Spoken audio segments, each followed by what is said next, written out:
नमस्ते।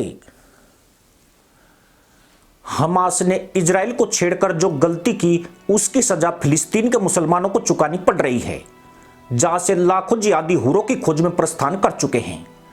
पर लगता यूं है कि दुनिया को अपने अल्लाह के नाम पर दहलाने वाले इन आतंकियों की अब उल्टी गिनती शुरू हो गई है। Iraq, Libya, Syria, Nigeria, Afghanistan और पाकिस्तान में ईसाई और यहूदी सेना के हाथों लाखों जाहिलों को निपटवाने के बाद भी इनकी अकल ठिकाने नहीं आई है। अगर इनमें जरा भी बुद्धि होती तो यह कम से कम अमेरिका को सीधे ललकारने की हिम्मत नहीं करते। लेकिन ईरान ने जॉर्डन में यूएस आर्मी पर मुसलमान आतंकियों से हमला कराकर बहुत बड़ी गलती कर दी है। इस हमले में अमेरिका के 3 सैनिक मारे गए हैं, जबकि 34 सैनिक बुरी तरह जख्मी हुए हैं। इनमें से कई की हालत चिंताजनक बताई जा रही है। हमास के साथ इजराइल के युद्ध की शुरुआत के बाद यह पहली बार है जब मध्य पूर्व में अमेरिकी सैनिक मारे गए हैं। इस हमले को सीरिया और इराक में सक्रिय ईरान समर्थित कट्टरपंथी मुसलमान आतंकवादियों द्वारा अंजाम दिया गया है। इन आतंकियों ने यह अटैक सीरिया सीमा के पास पूर्वोत्तर जॉर्डन में तैनात अमेरिकी बलों पर मानव रहित ड्रोन से किया है, जिसमें अमेरिका को भारी नुकसान हुआ है। इस हमले ने ईरान से जुड़े एक व्यापक क्षेत्रीय संघर्ष की आशंका बढ़ा दी है। खुद अमेरिका के राष्ट्रपति ने ऐलान कर दिया कि हम जवाब देंगे।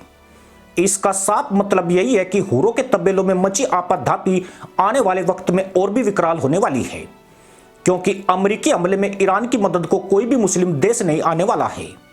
यूं भी इस्लामिक दुनिया फुद्दू और बकलोली से ज्यादा मारती नहीं है। कोई भी देश जब चाहे इनकी बजा कर जा सकता है। इस बार तो इनका पाला इजराइल और अमेरिका से पड़ा है। ऐसे में पूरी संभावना है कि 10-20 हजार आतंकवादियों को नए तहमंद खरीदने पड़ सकते हैं। खासकर ईरान के मुसलमानों के सिर पर काल ने दस्तक दे दी है। ईरान पर अमेरिका के घातक हमले की संभावना प्रबल हो गई है।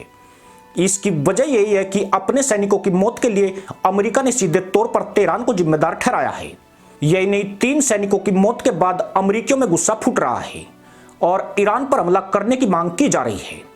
बाइडेन प्रशासन, जिसे इसी साल चुनाव में जाना है, उसके लिए हमले का जवाब देना मजबूरी भी बन गया है।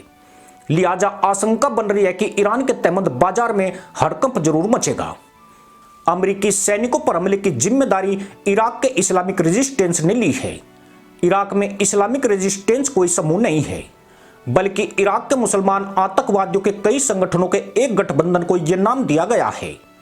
इस्लामिक रेजिस्टेंस को ईरान की इस्लामिक रिवोल्यूशनरी गार्ड कोर्प्स यानी IRGC से मदद मिलती है। IRGC ही इस गठबंधन को संगठित करने और हथियार पहुंचाने में मदद करता है। ईरान के निर्देशों पर ही जॉर्डन में यूएस आर्मी को टारगेट किया गया है। जिस मानव रहित ड्रोन का इस्तेमाल इस अटैक में हुआ है, उसमें ईरान के ही पुर्जे लगे थे। यानी ईरान ने सीधे तौर पर अमेरिका को निशाना बनाया है, जबकि इससे पहले उसके आतंकी यूएस आर्मी बेस से 1-2 किलोमीटर दूर हमले करते थे, जिन्हें अमेरिका भी काफी हद तक नजरअंदाज कर देता था। ईरान गाजा में इजराइल के चल रहे हमले के विरोध में टोपी उछालने वालों में सबसे आगे है। वो इजराइल के समर्थन को देखते हुए अमेरिका को इसमें भागीदार मानता है।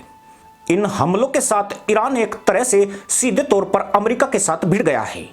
पर बड़ा सवाल यही है कि क्या ईरान की इतनी औकात है जो वो अमेरिका जैसी सुपर पावर को चुनौती दे सकता है। दुनिया के 136 देशों की सेना की लिस्ट में ईरान 13वें नंबर पर सबसे बड़ी सेना रखने वाला देश है, जबकि अमेरिका के पास दुनिया की सबसे शक्तिशाली सेना है। यही नहीं, अगर विश्व के सारे मुल्ला मुल्क भी एक साथ आ जाए तब भी वह अमेरिका को नहीं हरा सकते हैं। ऐसे में ईरान ने अमेरिका को चुनौती देकर खुद ही अपनी कब्र के लिए फावड़ा उठा लिया है। कहा जा रहा है कि अमेरिका की तरफ से ईरान के सैन्य ठिकानों पर हमला किया जा सकता है, क्योंकि वह सबसे पहले ईरान की उस जड़ पर प्रहार करेगा जिसके दम पर वो हमेशा फुदकता रहता है। ईरान इस गुमान में जरूर होगा कि उसकी मदद को चीन और रूस आ सकते हैं, लेकिन चीन इस मामले में बड़ा कमीना देश है। खासकर जब सामने अमेरिका जैसी ताकत हो तो वो ज्ञान बांटने से ज्यादा आगे नहीं जाता है, जबकि रूस खुद ही यूक्रेन युद्ध में उलझा पड़ा है। ऐसे में ईरान अब अकेला ही पिटता दिखाई देगा। अमेरिका की चेतावनी के बाद ईरान ने भी अपनी सेना को हाई अलर्ट कर दिया है। किसी भी हवाई हमले को रोकने के लिए रडार प्रणाली और एयर डिफेंस सिस्टम को जवाबी मोड में डाला जा रहा है। ईरानी राष्ट्रपति इब्राहिम रईसी ने चेतावनी दी है कि अगर कोई हमला हुआ तो ईरान की सेना उसका कड़ा जवाब देगी। खास बात यह है कि अमेरिकी सैनिकों पर हुए हमले पर ईरान ने कोई प्रतिक्रिया नहीं दी है। इसी के साथ अनुमति दोस्तों, जय हिंद, वंदे मातरम।